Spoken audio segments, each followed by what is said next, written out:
Hi, my name is Kelsey Morris, and I'm a member of the PBIS Applications Training Team. Today I'm going to take you through a brief overview of how to use the person management feature that exists within the SWIS 5 application to manage your adult records, specifically staff and non-staff records. You can see on my screen that I'm located at the SWIS dashboard. I can easily navigate to person management one of two ways. I can go up to the blue navigation bar at the top, and over to the right I have the icon for person management.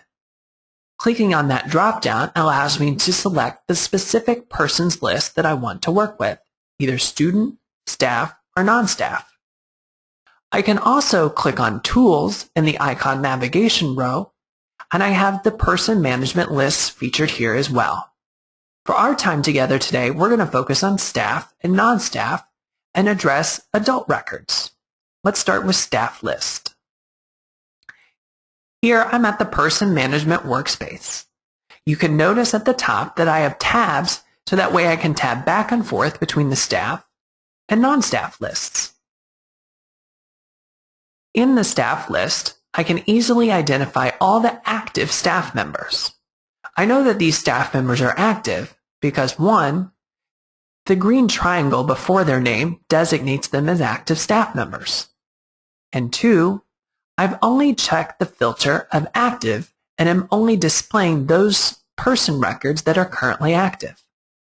If I were to check the boxes for inactive and archived, my list would change again. Now I can see that April Stone, Emily Raglan, and Janice Veckler are currently marked as inactive, while Joy Songbird is marked as archived. Marking somebody as inactive and archived is an efficient way to hide their name from lists so that way you don't accidentally add referral information to them, and at the same time, keep yourself from deleting data that's important for record-keeping purposes. So April Stone, Emily Raglan, and Janice Veckler have been marked as inactive. I've used that designation because those 3 professionals no longer are at our building, but they're across town at other buildings. They still work in our district or are still part of our organization, so there is the probability that they'll return to our building, and I need to use them with the SWIS application at a future date. However, for the time being, they're not currently in our building, so they're receiving the designation of inactive. In comparison, Joy Songbird previously worked in our school or facility, but has since retired and is no longer affiliated with us. I've marked Joy as archived because it's highly unlikely that she'll return to our building. However, I still want to have records of all the referrals and data that's associated with Joy's account. In my staff list, I can click on a staff member and to the right-hand side have a snapshot of who that person is. For example, if I click on Kelsey Morris, off to the right-hand side, I can identify Kelsey's district ID, his SWIS ID, and extra notes and information about him as a staff member. I can either scroll up and down in this list, or if I use the search field above, I can type in information, and as I'm typing and click search, SWIS will identify those staff records that match the characters I entered in the search field. In this example, I entered the letters F, R, A, and N. SWIS identified Fran Burt and also identified Frank Stinson based upon the characters that I entered. Removing the characters completely and clicking search takes me back to the main master list. Again, I can check or uncheck the filter boxes to designate which records I want displayed. In this example on the screen, I've gone back to only having the active records displayed. If I need to edit information for a staff member, I can click on his or her name, review the information off to the right-hand side in the snapshot, and then click the Edit button. This brings up the Edit Staff workspace. Here, if needed, I can change first name, last name, depending upon spelling, and I can also designate the more appropriate district ID as needed. And if needed, add any notes or extra information pertinent to the staff record. I can also edit staff member information by simply right-clicking on their name and then going to the Edit option. That brings up the Edit Staff workspace, where again I can change the spelling of the name or change the ID number. I can also right-click on that staff member and set their status. For instance, if I needed to mark Joan as archived, I could do so by right-clicking on Joan's name, going to Set Status, and then Archived. Joan is now archived and hence hidden from this list of active staff members.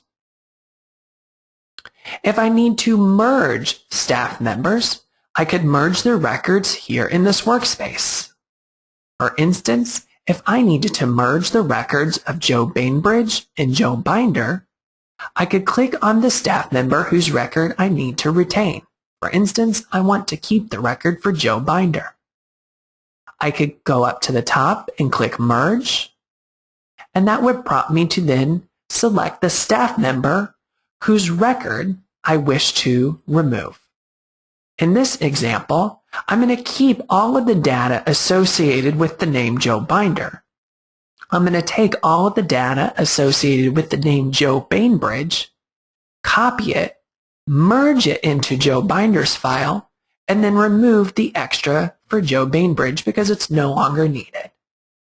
If for some reason I made a mistake, I need to switch the names, I can click Switch and do so.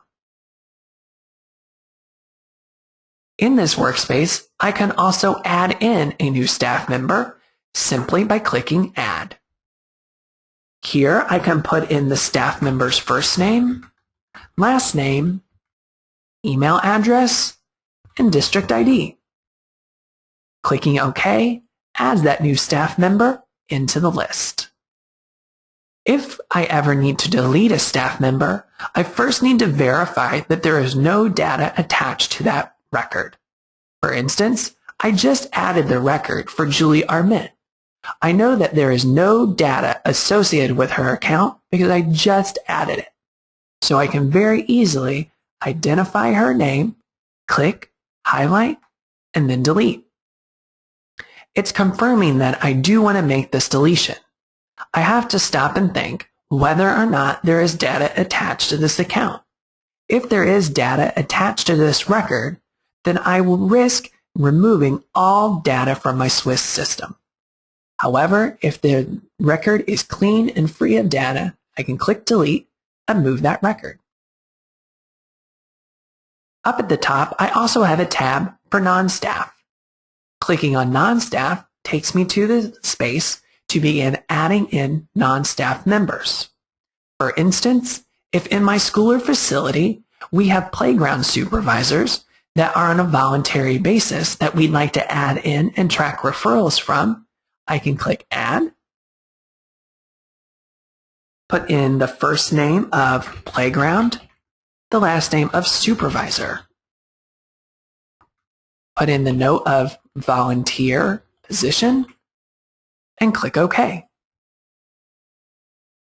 Now I have a general non-staff member of playground supervisor that can be used in our data entry workspace every time a referral is being entered from a playground supervisor.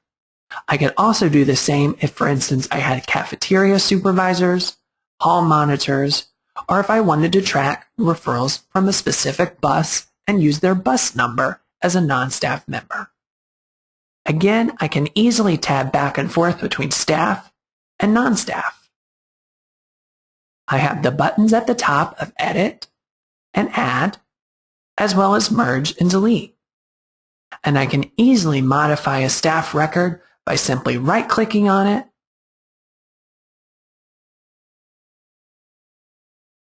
and making changes as needed. In terms of setting their status, merging the record, editing, or simply adding in a new record. That's been a brief overview of adult record management, specifically staff and non-staff members, and the person management feature with SWIS 5.